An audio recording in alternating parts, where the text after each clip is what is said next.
NGO करके legal कोई term नहीं होता है। तो लीगली आप आइदर एक कंपनी बनाते हो या एक ट्रस्ट बनाते हो या एक सोसाइटी बनाते हो। अगर मैं आज फिर से दोबारा ऑर्गेनाइजेशन कोई बनाऊं या कोई शुरू करूं तो मैं सेक्शन 8 शुरू करूंगा। And I think our work is to ensure that every child has access to a skilled, loving and intuitive teacher. Community learning centre हमने इसीलिए शुरू किया था क्योंकि हमारे पास बहुत सारी आइडियाज थे कि अच्छा एडुकेशन ऐसे होना चाहिए, एडुकेशन वैसे होना चाहिए। And I think both Rahul and I wanted to really test के ये सारी चीजें जो हम सोच रहे हैं, is it actually possible, right? और क्या ये सिर्फ हवाई बातें हैं? तो मैकेंजी में काम कर रहा है, वो वेकेशन करने लक्षद्वीप जा रहा है, राइट? या फिर जो डॉक्टर बन रहा है उसके पास अच्छी नई गाड़ी है, हाँ, तो इंजीनियर बन रहा है वो ऑन साइट जा रहा है यूएस में, यूरोप में, कहीं पे। We need people who can come in and build their idea, ना कि लोग जो 10 साल 15 साल 20 साल काम करके आ रहे हैं और एकदम सेट हो गया है उनका दिमाग।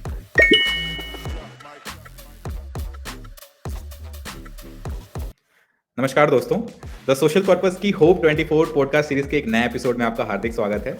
दोस्तों, होप 24 सीरीज के अंतर्गत हम आपके सामने non profit and development consultancy sector के लीडर्स की कहानियां लेकर आ रहे हैं। अभी तक आपने हमारे पास्ट एपिसोड्स नहीं देखे हैं तो होप 24 सीरीज की प्लेलिस्ट डिस्क्रिप्शन में अटैच्ड है। Please go through that link and watch our past episode. और दोस्तों, अगर आपको हमारा ये पर्पस ड्रिवन युवाओं को एम्पावर करने का प्रयास पसंद आ रहा है तो please like, comment, share and subscribe the social purpose. चलिए दोस्तों, शुरू करते हैं आज का नया एपिसोड। आज के एपिसोड में हमारे साथ जुड़ रहे एक खास मेहमान। We are excited to welcome mister Moinok Roy. Moinok is founder and CEO of Simple Education Foundation. Very warm welcome, Roy, to this episode. And Thank you so much. Yeah, and I'd like to congratulate you. Just like Simple Education Foundation has just completed 10 years, so many congratulations on that front as well. Thank you, thank you. So I would be requesting you to start with your introduction to our viewers. That tell our viewers about yourself and what SEF is. ठीक है, मेरा नाम जैसे आलोक ने already कहा और आप शायद स्क्रीन में भी देख सकते हो, मेरा नाम मोइनोक रॉय है। करीब 2013 के दिसंबर के महीने में मैंने सिंपल एजुकेशन फाउंडेशन मेरे को-फाउंडर राहुल भनोट उनके साथ शुरू करी थी और अभी लगभग 10 साल से थोड़ा ज़्यादा हो गया है संस्था को रन करते हुए। And I come from a tier 4-ish town, actually वो सिटी भी नहीं है, टाउन है, आसनसोल नाम का, वेस्ट बंगाल झारखंड बॉर्डर में। और आई थिंक बचपन में हैड बेसिक जितने भी इन सब सर्विस बेस्ड टाउन्स जो होते हैं जहाँ पे ज़्यादातर लोग सर्विस करते हैं, और उसी तरीके की फैमिली में मैं बड़ा हुआ हूँ। वहाँ पे जो बेसिक फैसिलिटीज़ मिलती है, एक decent education and family friends, इनके साथ बड़ा हुआ हूँ। And I think hence this idea जो आज जो काम कर रहा हूँ, ये शायद बचपन में कभी सोचा नहीं था कि ऐसा कुछ करूँगा। I think back in the day idea वही था कि डॉक्टर या इंजीनियर बनूंगा, क्योंकि सब लोग आसपास वही बातें कर रहे थे। और फिर इंजीनियरिंग करी मैंने, and after engineering I was also planning to go to US to study and do my masters. मगर घर के कुछ तरफ परिस्थितियों की वजह से मैंने और घर वालों ने डिसाइड किया कि कुछ साल इंडिया में रह के अगर कुछ पैसे अगर हम कलेक्ट कर पाए, इकट्ठा कर पाए जाने के पहले, तो दैट वुड बी हेल्पफुल। सो उसी में ढूंढ रहा था कि क्या कर सकते हैं इंजीनियरिंग के बाद। कुछ इंजीनियरिंग से जुड़ी हुई जो नौकरियां थी कैंपस के जरिए, वो भी मिली थी, but I think I was not very keen on those jobs. And that is when I found ये एक फेलोशिप, टीच फॉर इंडिया नाम का एक fellowship I found, and I applied for the fellowship और मेरा फेलोशिप में selection भी हो गया।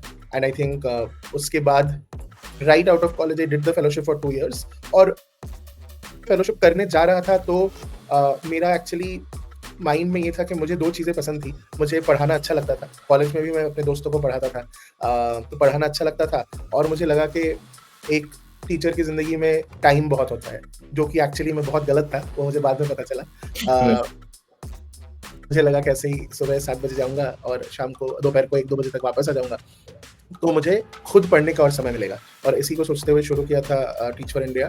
बट एकदम स्टार्टिंग के दिनों में कुछ ऐसे एक्सपीरियंसेस हुए which completely changed my life, and I think I then decided that यही काम कंटिन्यू करना है, इसी काम के साथ जुड़े रहना है।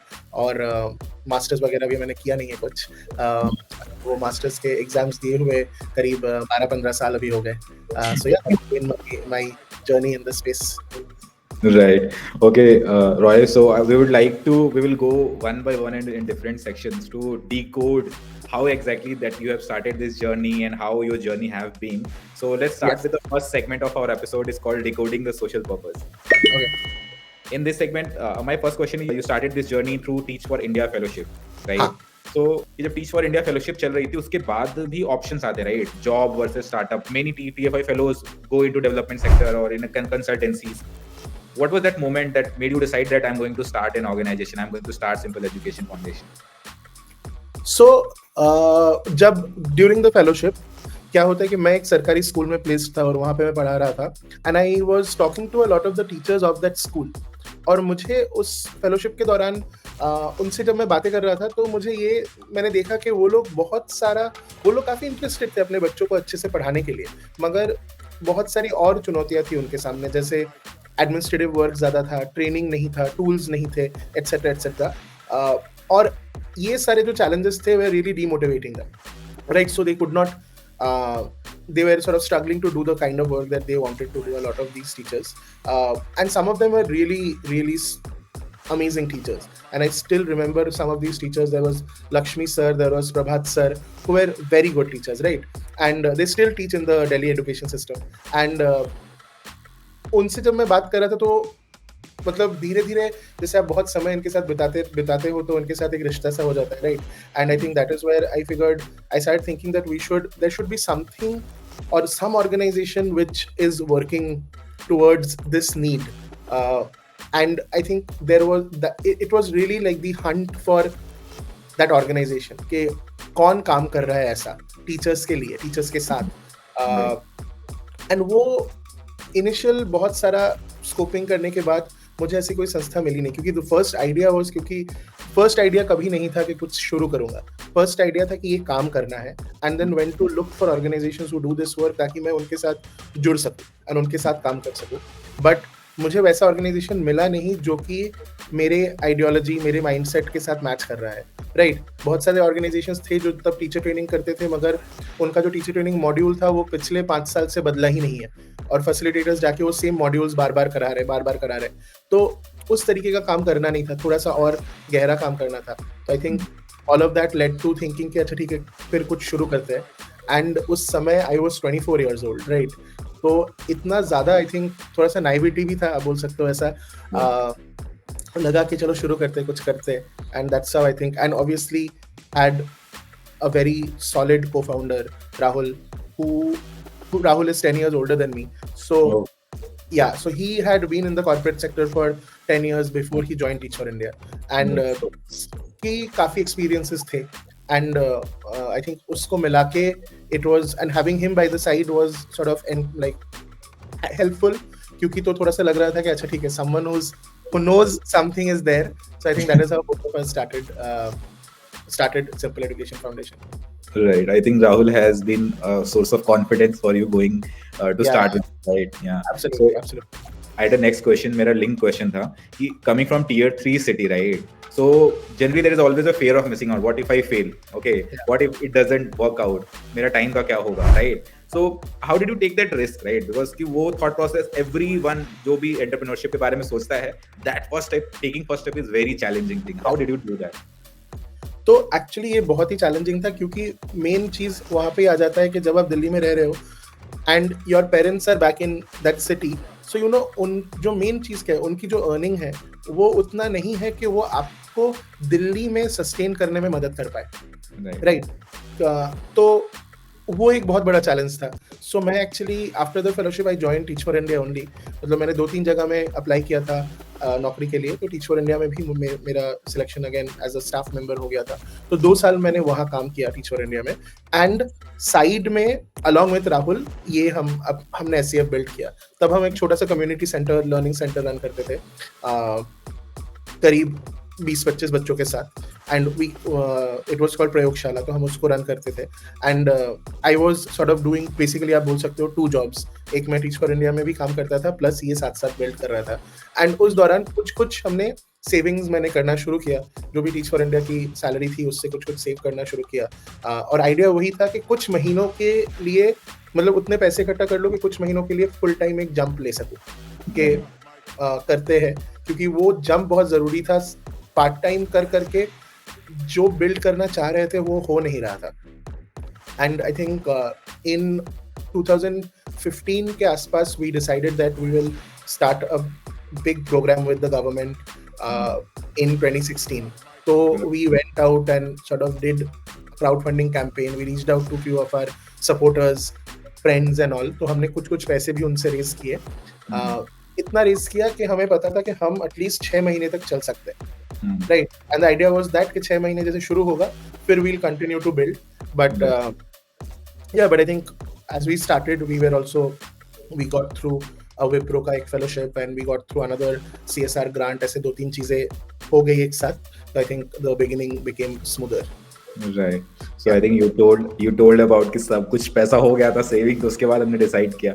So if you would not mind to share with our viewers, ये क्या अमाउंट था जिसके साथ आपने रिस्क लिया था कि this much of saving?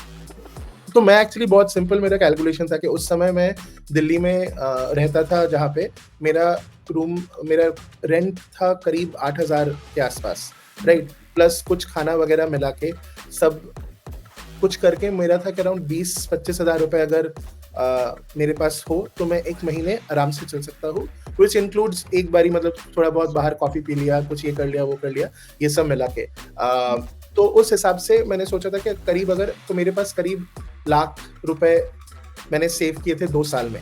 हाँ, टीच फॉर इंडिया की सैलरी से कुछ सॉर्ट ऑफ सेव कर करके। तो आई थिंक जो मैंने शुरुआत में ही वो लेके गया, बट फॉर्चुनेटली क्या हुआ कि वी गॉट इनफ बेसिक कुछ फंडिंग हमें मिल गई थी, जिससे विप्रो से और अलग अलग जगहों से और लोगों से कि एक बेसिक हम स्टार्टिंग में सैलरी सबके लिए अफोर्ड कर पा रहे थे, वो भी बहुत ही कम था। तो हमें पहले 2016 में जब मैंने शुरू किया तो विप्रो से स्टाइपेंड मिलता था फेलोशिप के अंडर, जो बेसिकली विप्रो का एक फेलोशिप चलता है, सीडिंग फेलोशिप, जिसमें वो एंटरप्रेन्योर्स को सीड करते हैं। सो उनको एक स्टाइपेंड देते हैं ताकि वो अपना संस्था चला सके, ये बिना सोचे कि खाना कहाँ से आएगा। My next question is, what role do you see of Teach for India and how it has helped you shape you up for entrepreneurial spirit as well?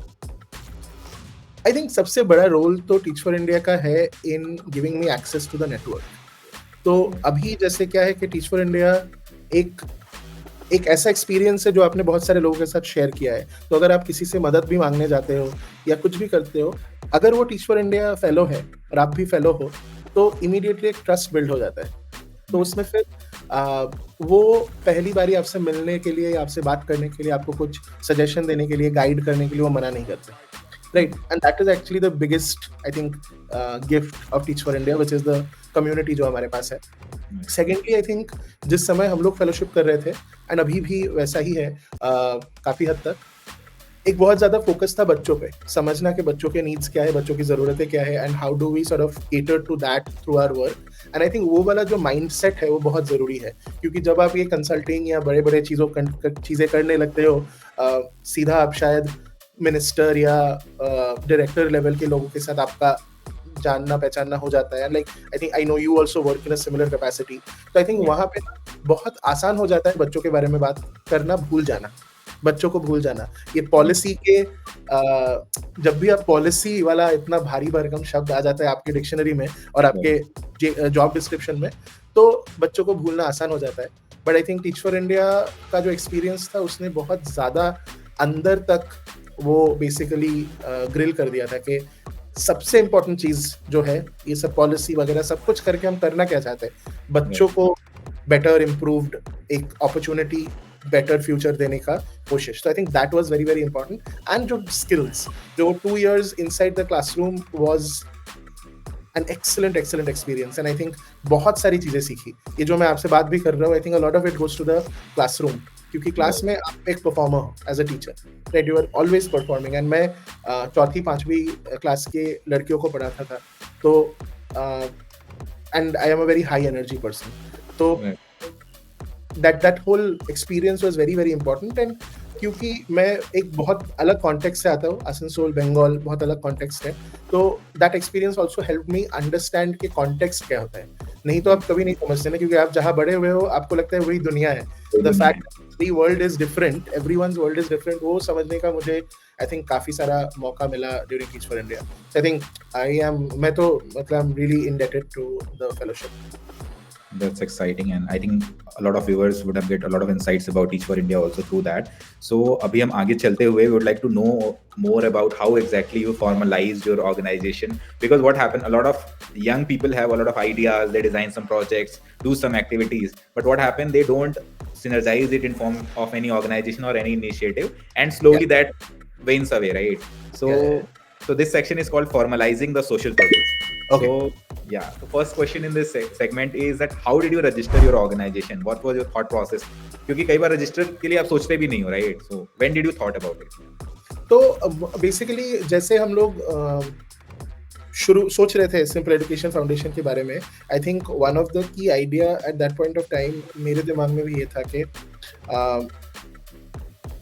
एक अच्छी संस्था बनानी है, क्योंकि मुझे ये पता था कि जो आइडिया हमारा है ना, वो आइडिया चेंज हो सकता है, क्योंकि it is like we figured out the problem but the solutions can change given how at every step the problem sort of manifests, right?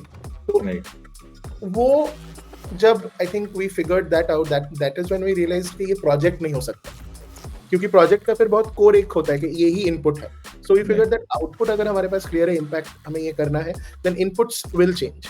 So how do we build a container जहाँ पे वो experiments हम कर सकते हैं, और जहाँ पे हम वो अलग अलग चीज़ें कोशिश कर सकते हैं करने की, जिससे हमें वो जो इम्पैक्ट चाहिए, जो आउटकम चाहिए, वो आता रहे. एंड आई थिंक तब the most effective idea was that of building an organization.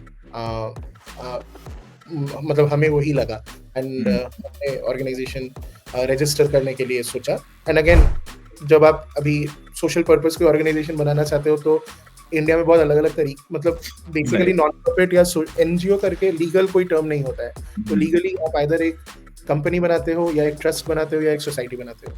तो जब हमने रजिस्टर करने का सोचा, ये 2013 था, and section 8 companies were not that much of a range.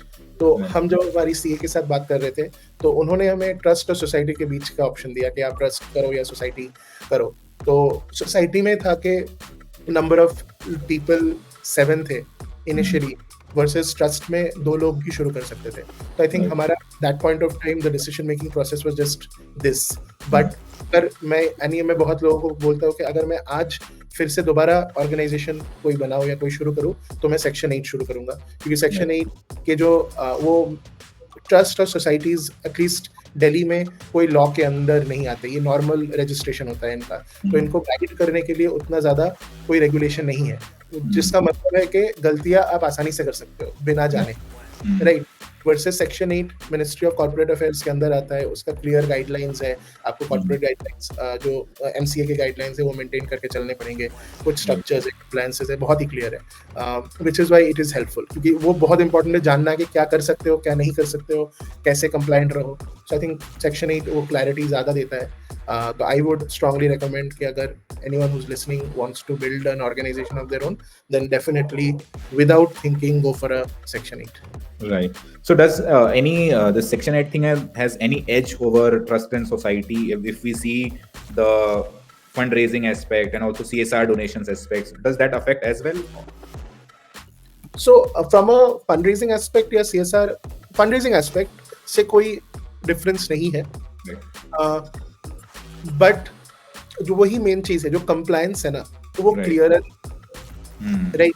और अगर आप एमसीए के कंप्लायंसेस को मीट कर रहे हो, तो आप बाकी सारे कंप्लायंसेस को ऑटोमेटिकली मीट करोगे, right? So which is why section 8 is easier. It is like, आप ऐसे सोचो कि आप दो गेम्स है.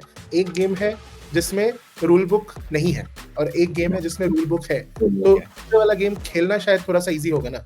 So and that is the thing कि ट्रस्ट और सोसाइटी के रूल बुक्स बहुत ही वेग है, वर्सेस यहाँ पे सेक्शन 8 का रूल बुक बहुत सॉलिड है. तो कुछ चीजों के बारे में आपको सोचना नहीं पड़ेगा. You can focus on your work better.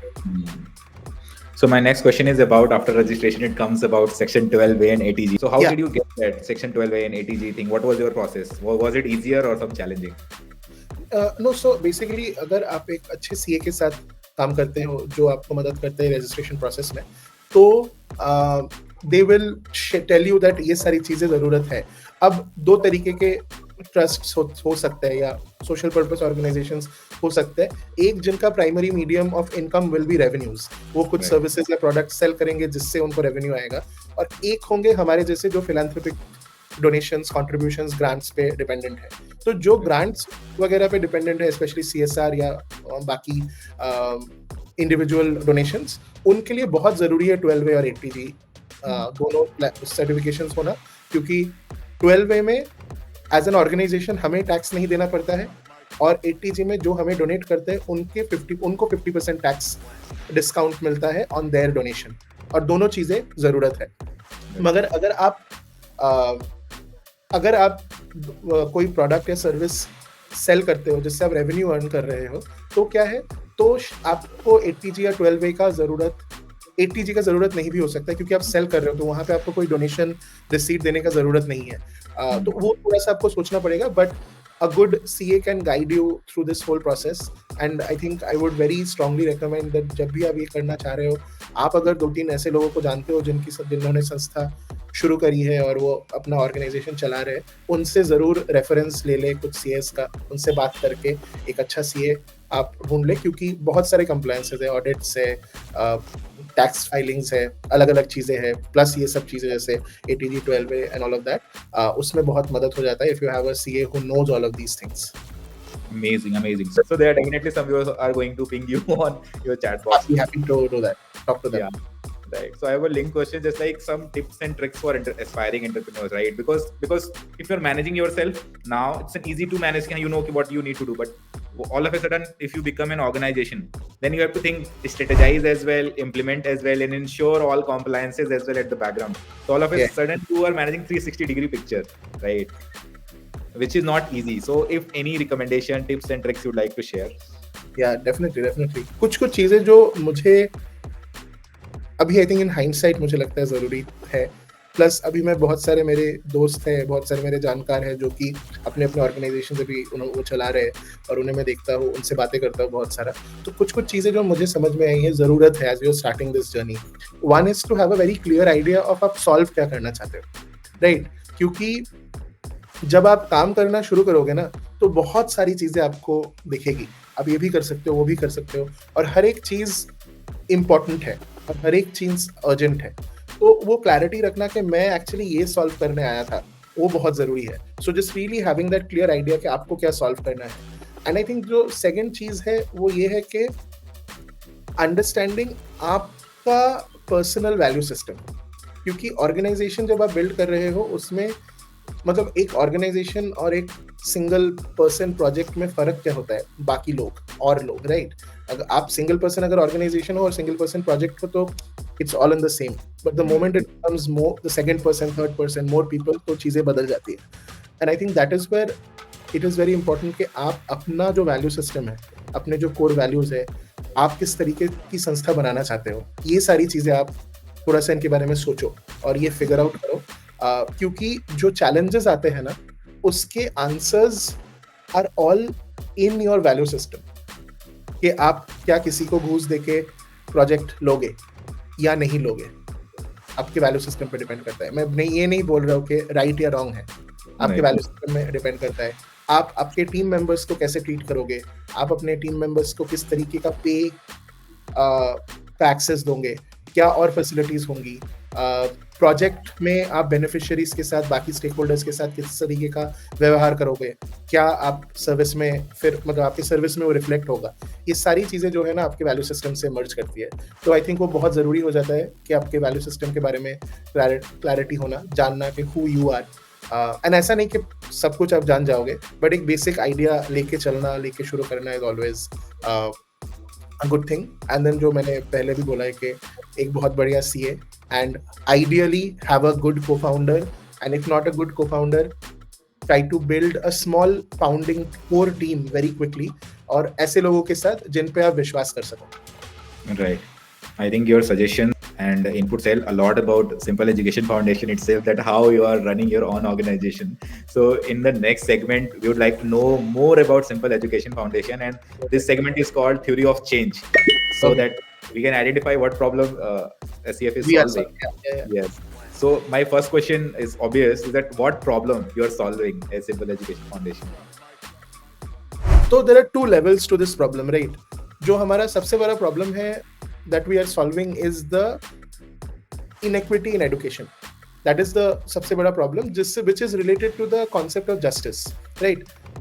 अगर आप if you are a citizen of a free country like India, you have right to education, तो ये आपका हक है कि आपको high quality education मिले, which can help you do what you want to do in life, right? But unfortunately आज हमारे देश में that is not the reality for many people. जो especially जो बच्चे low income schools या सरकारी schools में जाते हैं, low income private schools या सरकारी स्कूलों में जाते हैं, और ये जो बच्चे हैं जो कि थोड़े से अंडर रिसोर्स्ड या लो इनकम फैमिलीज से आते हैं, वहाँ पे सबसे बड़ा चैलेंज हो जाता है कि इनका जो क्वालिटी ऑफ एजुकेशन है ये ठीक नहीं है. वो क्वालिटी ऑफ एजुकेशन उनको एम्पावर नहीं करता आगे जाके कुछ भी करने के लिए, राइट? एंड आई थिंक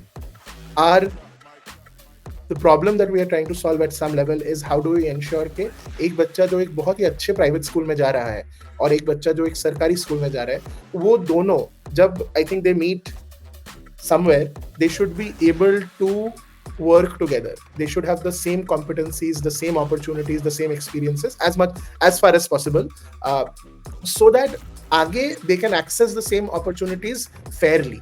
ऐसा ना हो जाए कि हम गए, but it is like हम गए स्विमिंग पूल के सामने, मगर एक जन के पास स्विमिंग करने के लिए फ्लिपर्स है, दूसरे के पास ट्रंक्स भी नहीं है, राइट? तो एकदम अलग अलग लेवल, प्लेइंग फील्ड ही अलग हो गया ना. सो देन हमें पता है हमेशा जिनके पास ये चीजें हैं वो हमेशा रेस जीतेगा.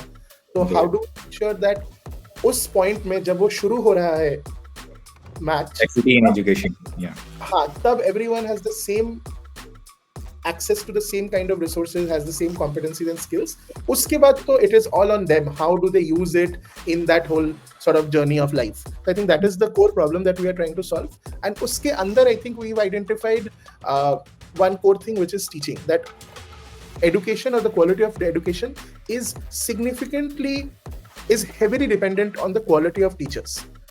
आप टेक्नोलॉजी, टूल्स वगैरह वगैरह चीजों के साथ बहुत सारी चीजें कर सकते हो, but only to a certain level.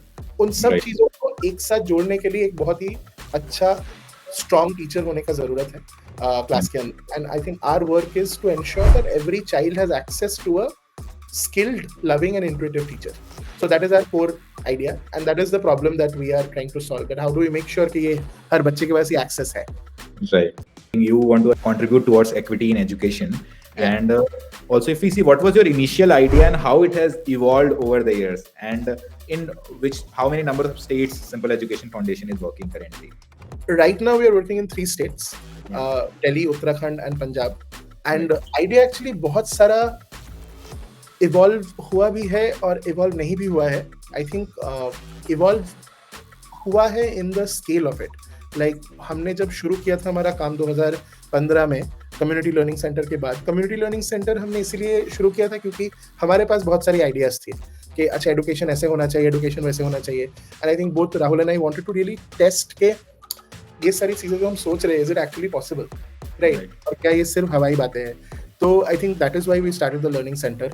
And वहाँ से हमें काफ़ी कॉन्फिडेंस मिला कि नहीं, इस तरीके का एक एजुकेशनल अप्रोच से बच्चे एक्चुअली बेटर सीख रहे हैं.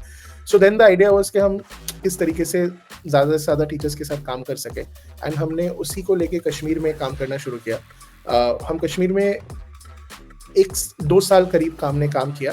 एंड उन 2 सालों में हमने करीब 80,000 टीचर्स के साथ कश्मीर में काम किया. बट वहाँ पे जो हमने गैप देखा वो ये गैप था कि वर्कशॉप करके तो टीचर्स वापस चले जाते थे अपने जगह में, बट उनके कुछ यूनिक चैलेंजेस होते थे जो कि कंटेक्चुअलाइज थे. मतलब कश्मीर में कहीं पे अगर दूर किसी गांव में अगर कोई जा रहा है वर्सेस श्रीनगर में कोई है, तो उनके क्लासरूम के चैलेंजेस अलग थे. तो सेम जो प्रैक्टिस था दोनों के लिए अलग दिखता था, बट उनके ग्राउंड में जाके वो प्रैक्टिस कैसा दिखेगा वो सपोर्ट करने के लिए उनके पास कोई था नहीं, राइट? सो इसलिए बहुत कम अडॉप्शन हो रहा था. ऑल्दो सबको बहुत पसंद आया, हमारे scores, ratings, teacher proficiency, feedback वगैरह सब कुछ बहुत अच्छा था. बट हमने देखा कि ज़्यादा से ज़्यादा टीचर्स इसको इम्प्लीमेंट नहीं कर रहे. जो कि एक्चुअल चीज है, राइट? वर्कशॉप कराना तो आइडिया कभी था नहीं, था कि Right. क्लासरूम डेवलपमेंट हो, और वो नहीं हो रहा था, which is when we decided के like we understood कि हमें थोड़ा सा और क्लासरूम के बारे में जानना है, टीचर्स के बारे में जानना है। तो हमने 2017 से दिल्ली में MCD के साथ पार्टनरशिप पे स्कूल्स, एक स्कूल हमने रन करना शुरू किया। आज हम उसी प्रोग्राम के अंदर तहत 3 स्कूल्स रन करते हैं MCD के साथ पार्टनरशिप में, और उसका पूरा हमारा मकसद था कि ये समझना कि टीचर्स के रोज की जिंदगी क्या होती है, उनको किस तरीके का सपोर्ट से हम क्लासरूम में चेंज ला सकते हैं। And once we understood that is when we then started building our scale programmes, जो आज हम अगेन दिल्ली में, उत्तराखंड में और पंजाब में कर रहे हैं, जहाँ पे जो चेंज सॉर्ट ऑफ आइडिया है is that of like a coach, जहाँ पे क्लासरूम में जाके कोई मेंटोर कर पा रहा है, टीचर को सपोर्ट कर पा रहा है after they receive the workshop. So उस तरीके से चेंज हुआ है, आप बोल सकते हो एक तरीके से the change has happened, but the bigger change has happened in our learning. Kashmir का जो हमारा वर्कशॉप है, और जो आज एज वी स्पीक हमारे कुछ प्राइमरी दिल्ली के प्राइमरी टीचर्स के साथ वर्कशॉप्स चल रहे हैं, राइट? उन वर्कशॉप का कंटेंट, वर्कशॉप का रिगर, वर्कशॉप का जो मॉडल स्ट्रक्चर, उनमें बहुत डिफरेंस है। This is much more richer, जो आज हो रहा है वो बहुत ज्यादा रिचर है, बहुत ज्यादा रिसर्च बैक्ड है, बहुत ज्यादा उसमें अनुभव बहुत ज्यादा है, राइट? एंड टीचर्स भी उसको बहुत अलग तरीके से एक्सपीरियंस कर रहे हैं। तो आई थिंक सबसे बड़ा जो शिफ्ट हुआ है has been in our learning कि what works. So I have last question of this section is, as you see this education space, a lot of transformative initiatives has been taken by central and state governments, new education policy in place. How do you see this landscape changing in going forward 5 to 10 years down the line? I think ek to I'm very hopeful, right? When I started teaching in 2011-12 के आसपास, जब हम लोग ये काम करना मैंने शुरू किया, तो मैं सिंपल एक एग्जांपल दूंगा। हम SCL के बारे में हमें कुछ नहीं पता था, राइट? SCL के बारे में बातें ही नहीं होती थी। लाइफ स्किल थोड़ा बहुत इधर उधर कहीं सुनने को मिल जाता था, बट मेन स्ट्रीम कॉन्वर्सेशन नहीं था। But today as we speak, SCL and life skills are mainstream conversations. So I'm very hopeful about the next 5 to 10 years. I believe that important shifts will happen. And I also see that the NEP has put significant amount of sort of spotlight on teachers, right? उन्होंने बोला है कि teachers को इस तरीके से support करना है। They've also said that policy का एक एंकर है टीचर्स। So उस तरीके से I definitely see a good next couple of years of transformation. I think जो एक चीज मैं उसके साथ साथ भी देख रहा हूँ कि there is a possibility of unnecessary innovation, right? तो वो थोड़ा सा I think is something that is worrisome, क्योंकि with generative AI and other sort of technology, कुछ challenges को पूरी तरीके से नहीं समझ के हम सॉल्व करने की कोशिश कर सकते हैं। स्पेशली अगर आप देखो जिस तरीके से सोशल मीडिया और बाकी टेक्नोलॉजी टूल्स जिससे हम आज घिरे हुए हैं, how they have evolved, they have tried to solve very simple problems in their own way, right, through a tech. But उसके जो चैलेंजेस हैं वो आज बहुत ही फार रीचिंग है, right? Social media is a problem. Like आज से 10 साल पहले जब it was launched, I think it was a boon. Today it has more negatives than positives.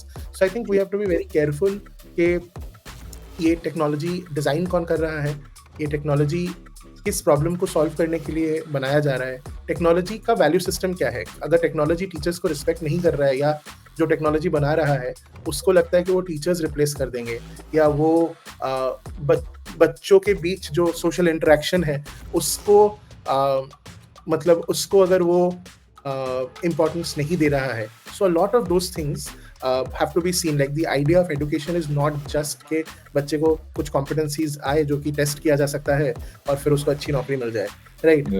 उससे ज़्यादा education का purpose is much larger than that. So just ensuring कि I think whatever we do in the next 5 to 10 years, we are able to keep the purpose of education front and center, and ensure that we are building a better world. I think वो बहुत ज़्यादा जरूरी है। I am very, having said all of this, I am very very hopeful कि अच्छी चीजें होने वाली है। I'm very confident about that, and I'm really excited about the new teachers who are going to join the system, क्योंकि अभी एक significant amount of teachers in the Indian education system are going to retire in the next decade, right? And in that time a lot of new teachers are going to come. So how a state or the government works in improving the new teachers or supporting the new teachers who are coming will define how India's education will be when we hit 100 years in 2047. So I think that's a very, very pivotal sort of space to work at. Right, amazing. I think you have raised a very important point. कि अभी aggressive approach हम रख सकते हैं, but we need to be cautious also when we talk about technology, right? And also, Roy, I'd like to bring out कि teachers, मतलब I personally feel it's important that the talent pool of India का बहुत significant section should go in teaching. But unfortunately, a lot of talent pool has decided to walk away from the responsibility. So I was thinking of some campaign around teachers, and we can look forward how we can run around it so that young people, we can generate that passion for teaching and bring them in teaching. Absolutely. And I think उसके लिए ना हमें जो जरूरत है वो है कि आज जो हमारे साथ टीचर्स ऑलरेडी है सिस्टम में, how do we support them? क्योंकि अगर आप देखो कि क्यों एक इंसान डॉक्टर बनना चाह रहा है या इंजीनियर बनना चाह रहा है या कंसल्टेंट बनना चाह रहा है, उनको दिख रही है कि कंसल्टेंट जो बन रहा है उसकी जिंदगी कैसे हो गई है. हाँ, जो मैकिंजी में काम कर रहा है वो वेकेशन करने लक्षद्वीप जा रहा है, राइट? या फिर जो डॉक्टर बन रहा है उसके पास अच्छी नई गाड़ी है. हाँ, जो इंजीनियर बन रहा है वो ऑन साइट जा रहा है यूएस में, यूरोप में कहीं पे. तो लोग ये सब देख रहे हैं और वो एक मिडिल क्लास जो इंडिया में प्राइमरीली इंडिया में हम टियर 1 सिटीज में नहीं रहते. Most of India lives in tier 2, tier 3 cities and villages. वहाँ पे all of these are aspirations. So we have to make sure we have to make teaching aspirational. जब तक teaching वैसा एस्पिरेशनल ना बने ना, एंड मटीरियली एस्पिरेशनल बनने की जरूरत नहीं है. I think when I was growing up मैंने देखा तो my grandmother was a government school principal, my mother is a teacher, a lot of my aunts are still teachers, and I often see the respect they command in the society. वो अगर अपने किसी पुराने student से मिलते हैं, वो student जिस तरीके से उनसे बात करते हैं, जिस तरीके से उनको रिस्पेक्ट करते हैं, I think those are things to also aspire for. But हमें उसको फ्रंट एंड सेंटर रखना पड़ेगा क्योंकि आज actually a lot of people don't respect the teachers, right? And वो वैसा है कि टीचर्स को वो रिस्पेक्ट नहीं कर रहे. अगर मैं बहुत ही आपको प्रैक्टिकली बोलूँ, ऑब्जेक्टिवली बोलूँ, इसलिए है क्योंकि टीचर्स भी उस तरीके का सपोर्ट नहीं दे पा रहे हैं जिससे बच्चे एक्चुअली उनको याद रखेंगे. So how can we support our current teachers to become those superstars in their classroom, ताकि आज के बच्चे जाके सोचे कि हाँ मुझे इस टीचर जैसे बनना है, right? So that is, I think, what is very, very important. Right. I'm thoroughly loving this conversation, and I think our viewers will love it as well. So, but there is a paucity of time, so let's move to our last segment. It's called Youth in Non-Profit. So, in this segment, I would like to request you to share how do you see role of young people in non-profit sector? I think we need a lot of young people in the non-profit sector. Because I think we need people who can come in and build their idea.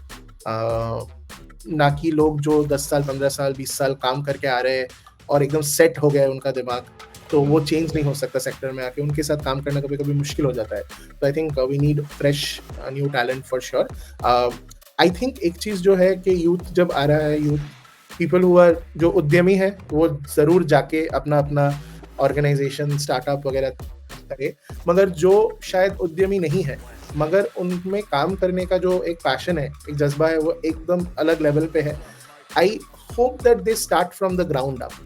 वो teaching करे, communities में time बिताए, लोगों को जाने. वो चाहे women empowerment की प्रॉब्लम सॉल्व कर रहे हो, वाटर एंड सैनिटेशन की प्रॉब्लम सॉल्व कर रहे हो, एजुकेशन की प्रॉब्लम सॉल्व कर रहे हो, स्किलिंग की प्रॉब्लम सॉल्व कर रहे हो.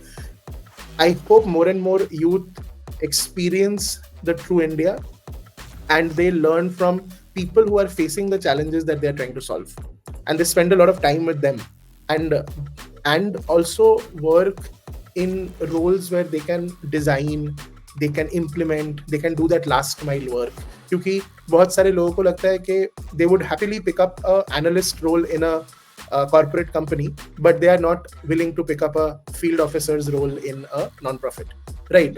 So in a social sector organization, तो वो थोड़ा सा I think change होना है. We have to make sure that we have more youth coming in to work on the field, and then definitely climbing up and becoming, taking up bigger and bigger roles in the organizations they work in. But start from the ground up, have that understanding. Right. So, Mainak, what could be the entry point for these young people, those who want to become part of social sector? I think entry points, so definitely, like we started the conversation with the fellowship. I think fellowships are great entry points, and we have a lot of different fellowships in almost every sector today. Right. So definitely starting from a fellowship is great. वो थोड़ा सा non-risky starting point हो जाता है with a lot of support in many cases. Um, the other is also abhi, because of the amount of organizations that we have, a lot of new sort of junior roles are also there. I would say if someone is in college and they can afford it, so then definitely looking up for internships in social sector organizations, a 2-month internship during the holidays to do just anything at the organization, but really sort of saying कि यार मेरा skill set ये है, तो मैं ये skill set जहाँ भी यूज कर सकता हूँ मैं करूँगा. वो चाहे आप मतलब जरूरी नहीं है एक बहुत बड़ा कुछ प्रोजेक्ट पे आप काम करो. अगर आपके पास कोई स्किल सेट है, just go and ask an organisation that this is my skill set, how can I be useful to you, and do an internship for a month or 2 months. And a lot of organizations, including Simple Education Foundation, we also give an internship stipend, so it is not a free internship. So go find these spaces, आप intern करो, and उससे आपको समझ मिलेगी organization की the landscape, and then you can decide what can be the next step from there. So fellowships, internships, and then a lot of roles also.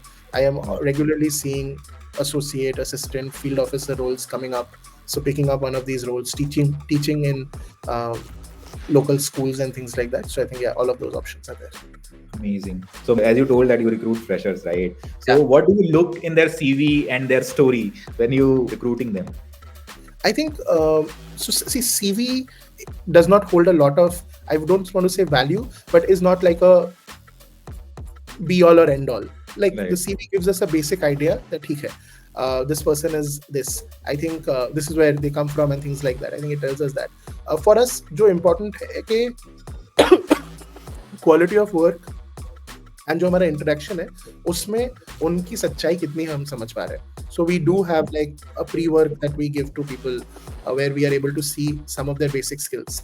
And वहाँ पे I think वो बहुत important हो जाता है कि the kind of pre-work that you send out, because it is almost like you are sending out a piece of yourself, right? तो वो and बहुत बारी हमारे पास आता है pre-work जो कि simple formatted नहीं है, right? फाइल का नाम कुछ अबर जबर नाम है. हाँ, बड़ी सिंपल चीज़ है, ये बहुत ही सिंपल चीज़ें हैं, बट ये चीज़ें ऐड करता है कि आपका अटेंशन टू डिटेल क्या है. क्योंकि कल को अगर आप ऐसे एक रोल में आ जाओ जहाँ पे आपको सरकार के किसी ऑफिसर को एक ईमेल करना है और आपने ठीक से अटैचमेंट का नाम आपने कुछ ऐसे ही अबर जबर डाल दिया, तो that will not be a good lookout. So those are small things that we definitely look for, but also the ideas that you are sharing. Conversation में क्या होता है, our recruitment process is not to largely evaluate कि आपके पास XYZ skills है या नहीं, but for us to understand you more and then see के ये जो role है, does that fit you, your current personality or current skill set or not, and do we have the skill set to support you. तो अगर हमें चाहिए suppose 8 competencies and आप 6 competencies के साथ आते हो, do we have the skill to support you in those 2 competencies ताकि you can come and take this role. So I think that those are sort of things that we do in the back end. Amazing. I think it's truly insightful and empowering for young people to know these things in detail, right? So in this section, my last question from you, any suggestions or any advice you'd like to share with our young people? I think just in terms of agar aap you are looking for a role in any of these organizations like ours, then I would say ke like learn more about the organization. And उसका मतलब ये नहीं कि आप organisation के लोगों को LinkedIn में स्पैम करो कि बात करनी है. But I think there is a lot of information out there. Website है, आर्टिकल्स है हमारे बारे में, या बहुत सारे और संस्थाओं के बारे में वीडियोस है, ये वो सब कुछ है. आप जाके वो देखो, पढ़ो, संस्था के बारे में जानने की कोशिश करो. And whenever there is an interaction, वो चाहे प्री वर्क के थ्रू हो, इंटरव्यू के थ्रू हो, ईमेल के थ्रू हो, ensure that you are able to put yourself out there completely. I think वो बहुत ज़्यादा ज़रूरी है. And then sort of keeping that kind of a mindset of being open, honest and authentic. I think वो बहुत ज़्यादा help करता है, क्योंकि अगर आपको लग रहा है कि आप एक बहुत अच्छा जवाब दे रहे हो बट वो आप नहीं हो, तो आई कैन गारंटी यू कि हमें वो पता चलता है. तो हमें नहीं लग रहा है कि अच्छा आप अगर XYZ बोल रहे हो जो कि ऑथेंटिक नहीं है, तो वो हमें पता चल जाता है. तो be authentic. Authentically down play करना, लाइक ऑथेंटिकली कुछ कम होना is better than non authentically या इनऑथेंटिकली बहुत ज़्यादा होना.